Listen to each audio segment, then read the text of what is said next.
With Indian cities becoming more populated by the day and Government of India's ongoing urban agenda for 100 Smart Cities mission, the Sustainable and Progressive Cities Conclave aimed at developing strategies, best practices and solutions for implementing these agendas across Indian cities to make them sustainable and future-ready. A smart city project solution enables the coordination and collaboration across the city region to make sure a holistic approach a smart city can be made. For example, Dhurera is one such example which talks about your billing, you talk about citizen engagement platform, it talks about blockchain, it talks about artificial intelligence. Command control center, of course, is a part of that. Maybe it's because it's a greenfield project and they are able to conceptualize at the larger scale. Today, however, we are beginning to see a dawn of next generation urban evolution, which we call it as Smart City 2.0. As some of the advanced cities have begun to move beyond the infrastructure and tapping the wisdom of the citizen and residents.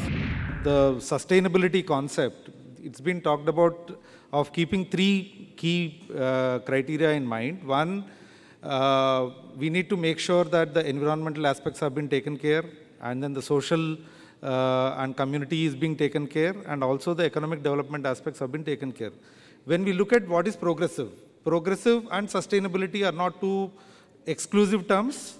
Without progressive, we can't achieve sustainability, and without sustainability, we can't be achieving progressive as well.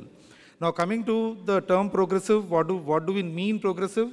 Unless we actually have something that we have all the stakeholders in an entity, like for example, an urban entity, are being made inclusive, we can't, and make them part of the overall development framework, we can't be progressive and we can't achieve the right growth that we want. And then last but not the least, again, the flourishing biosphere, we can't ignore this environment, which has actually been part and parcel of us, and then we are part of the environment and environment is part of us. So we can't live without that.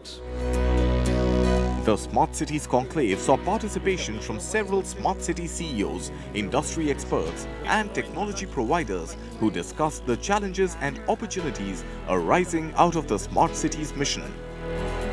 This is one of the examples of Ahmedabad Smart City where slum redevelopment has been taken up as a part of area development strategy, which is a Vadaj slums, which is the area is abutting the BRTS corridor, wherein they have taken the consent of slum dwellers and are going for total redevelopment. For temporary period, the slum dwellers will be given accommodation, but after the completion of the entire project, the slum dwellers will be given free of cost dwelling units. Now, at the moment, smart cities in India, there are 100 cities selected. Some mention the number 99, some mention the number 89. It's 100. We have a list of 100 cities. These are the lighthouses. These are the first cities out of the block. These are the first experiments that India is making in smart cities. Please don't start writing success stories and start writing obituaries. Wait, contribute, participate, build networks, and then we will see what has to be written in years to come.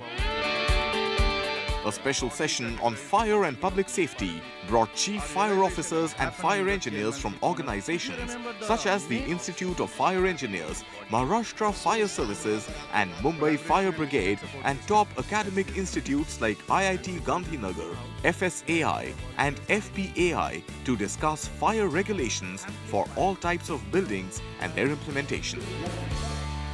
We keep on reading about the incidents of the fire and how people are getting killed in those particular incidents and huge financial losses. So the National Building Code, what we have made it in this one, which we are discussing today in the complete panel discussion, was what new provisions have been made in that, by virtue of which the life and property can be saved to a great extent. Provided people maintain the system as they have occupied at the time of completion of the building. If you do not maintain your system, you do not maintain your fire protection system, then rest assured, even the system providing will not give you guarantee that you will not be killed in a fire accident. My presentation was specifically focusing on the National Building Code Part 4, which is the fire prevention, life safety and fire protection aspect of any building. And specifically the passive fire protection is a very ignored subject, and specifically for high-rise building, the passive fire protection makes a lot of difference from the life safety point of view. So I wanted to communicate to the audience regarding the passive fire systems, that is related to closing of all shafts wherein heat and smoke can transfer on upper floor, and that may create a threat to the life. The 3-day-long conference also included sessions on building healthy cities, having integrated water management and wastewater management practices, and developing an inclusive sanitation infrastructure for all, with experts discussing the progress of the Swachh Bharat mission and proposing solutions for an open defecation-free India.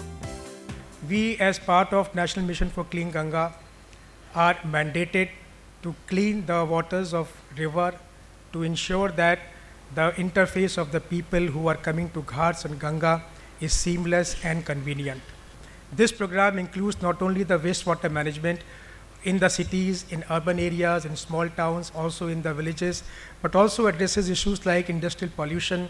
It addresses issues of biodiversity conservation, afforestation on the banks of Ganga, and most importantly, the construction and facilitating the Ghats and crematoria, which is the first interface of the public with the Ganga. As part of CAPEX, solution providers showcased green building products and environment-friendly and energy-saving building material and technologies.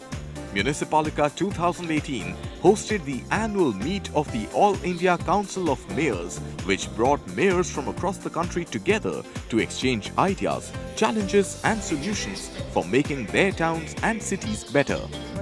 This was followed by an interactive session on participative cities between citizens and government for joint action in improving cities. Urbanization या शहरीकरण एक challenge भी है और एक opportunity भी है।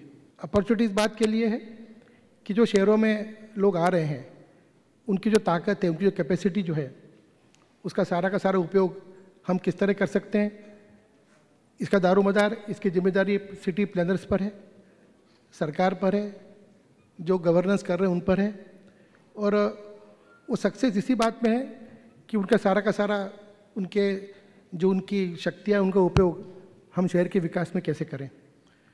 अनेकों चैलेंजेस हमारे सामने हैं, उनको हमको स्वीकार करके और आगे बढ़ने की आवश्यकता है। शहरों में केंद्र सरकार ने एक बहुत महत्वाकांक्षी योजना प्रारंभ की है स्वच्छ भारत अभियान के रूप में, और उसकी सफलता हमको दिखने लग गई है।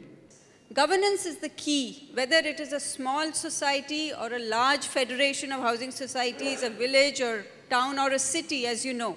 And if you can get the governance right in a community that's living together, I think that becomes a key for better development and for better growth. एक आदमी को 3 चीज़ों की ज़रूरत होती है, रोटी, कपड़ा और मकान. Now we have to add one more thing, which is education. Another thing that we need to add is entertainment. आज की तारीख में ये पांचों चीज़ are absolutely important. Then you add healthcare to it.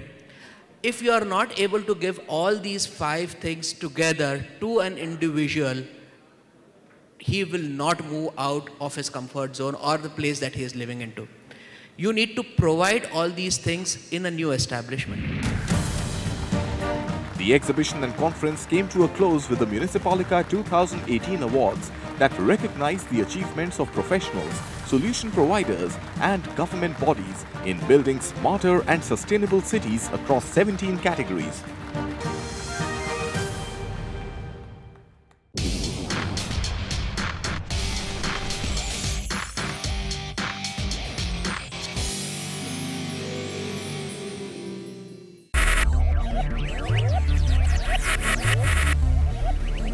Focus, ideate, innovate, enable.